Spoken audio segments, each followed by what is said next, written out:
चलिए दोस्तों, power star Pawan Singh के एक और गाने का पोस्टर आ गया। इसी वीडियो में शुरू से लेकर अंत तक बना रही है। हमेशा ऐसा वीडियो न्यू फॉर्मेशन जितना जल्दी लाने को मैं प्रयास करता हूं।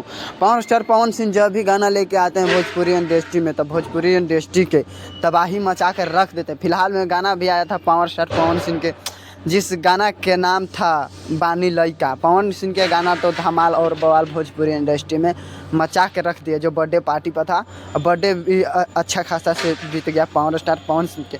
लेकिन बात करें पावर स्टार पवन सिंह के गाने की, तो पावर स्टार पवन सिंह के गाने का पोस्टर है, जिस गाना के नाम है मार दे पाला। लेकिन रिलीज डेट नहीं दिया गया है, नहीं पवन सिंह के उतना अथी में नहीं लग रहा है। लेकिन मेरे अनुमान से ये गाना पावर स्टार पवन सिंह के हो सकता है।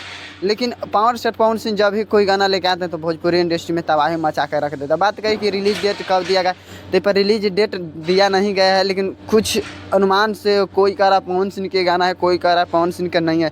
लेकिन मेरे अनुमान से गाना पावर स्टार पवन सिंह के है। जो पवन सिंह जब गाना लेके आते हैं तो भोजपुरी इंडस्ट्री में तहलका मचा कर रख देते हैं। और हम हमेशा ऐसा वीडियो आप लोगों तक जितना जल्दी लाने का मैं प्रयास करता हूँ। पूरा वीडियो देखने के लिए धन्यवाद।